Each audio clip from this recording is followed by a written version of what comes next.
We're all taught to hide our weaknesses, right? To see them as these huge flaws we have to cover up. But what if that's totally backwards? Today, we're going to dive into this incredible idea from the 37th gene key, this concept that your greatest weakness, well, it isn't a liability at all. It's actually the very source of your greatest power. So just hold on to that question for a little bit as we go through this. Seriously, think about that one thing you always try to push down, that part of yourself you kind of see as a flaw. What if it's not a flaw? What if it's the key to unlocking everything you're meant to be? Okay, so to really get how this transformation works, we have to start at the beginning. We need to look at what the source calls the shadow state. Now, within the framework of the 37th gene key, which is basically a map for self-discovery, this shadow is called weakness. And hey, we're not talking about how much you can bench press here. This is about a deep, fundamental imbalance right inside our own psyche. Our source material actually connects this to a really powerful psychological idea from Carl Jung, the idea that all of us, we contain both masculine and feminine energies. He called them the animus and anima, and this shadow of weakness, it pops up when those forces get thrown out of whack, when one side completely dominates the other.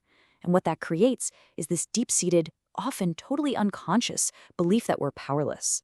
And where does that feeling of powerlessness lead? Well, it leads to a victim mindset. According to the source, this is the point where we just give up. We submit to what we call fate, and we start accepting way, way less than we're actually worthy of. It's a really sticky place, a state where we can almost become addicted to our own story of being a victim. Now, here's where the source makes a crucial distinction, and this changes everything. Submission is absolutely not the same thing as surrender. Submission, that's giving up. It's collapsing into that victim stance. But surrender, oh, that is a profound act of power. It's about trusting in a higher purpose, and it comes from a place of deep self-love. They're literally worlds apart. So if we're caught in the shadow of weakness, how in the world do we break free? Well, this is where the whole perspective just flips on its head. Because according to our source, that weakness you feel, it's not a prison wall. It's actually a doorway. Just let that sink in for a second. This is the absolute core message. The very thing you are convinced is holding you back is actually the launchpad for your greatest growth. The only catch? You've got to be willing to turn around and look it straight in the eye. So the source asks us to really think about it. What's your weakest link? What's that one area you struggle with the most? You know that old saying, a chain is only as strong as its weakest link? Well, our source basically says the opposite is true.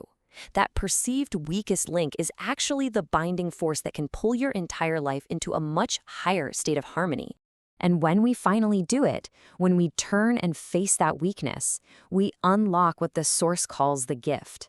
For this gene key, that gift is equality. And this is where true balance begins. First inside of us, and then it just naturally flows into our relationships with everyone else. So what does this inner balance even look like? Well, you can think of it like a dance between all these forces that seem to contradict each other. It's realizing we are both the intuitive heart and the sharp intellect. The goal isn't for one side to win. It's for both of them to move together in this beautiful, perfect harmony. And once we start to find this balance inside ourselves, something really powerful starts to happen. It begins to ripple outward. The source explains that people who really embody this gift, they naturally become these centers of gravity in their families, in their communities. They create cohesion, not by trying to control anyone, but simply by empowering them. At its heart, this gift of equality is all about support. It's about paying forward the strength that you've discovered in yourself. It's that incredible human capacity for goodwill, for helping other people get up on their own 2 feet, because you know that true freedom, well, it actually creates even deeper bonds of loyalty and connection. All right, now we get to move into the highest expression of this energy, what the source calls the siddhi, or the highest potential. And for this gene key, it's tenderness. What's so fascinating here is that this isn't something you achieve by yourself. It can only be experienced collectively as a group. So let's be clear. Tenderness here is not some soft or weak emotion. The source describes it as a powerful foundational force. It's the mother essence, that feeling of absolute safety and trust within a group that allows every single person to reach their highest potential, to really, truly excel. The source uses this incredible metaphor to really drive the point home. Tenderness isn't a single candle flickering all by itself in the dark. No way. It's a wildfire. It's a massive, transformative energy that can only be generated when all those individual flames finally unite into one. And that wildfire, it has specific ingredients. It gets sparked by mutual compassion. It's fanned into a blaze by what the Source calls the winds of grace, and it burns with the unstoppable, transformative power of truth itself. It's the fusion of all these higher qualities that creates that collective fire of tenderness.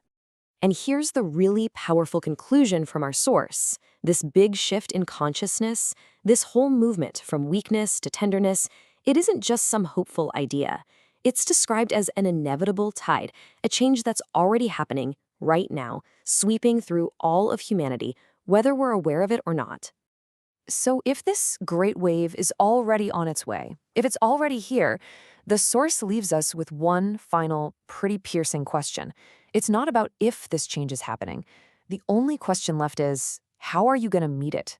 Are you going to fight the current, or are you going to learn to surf and actually enjoy the ride?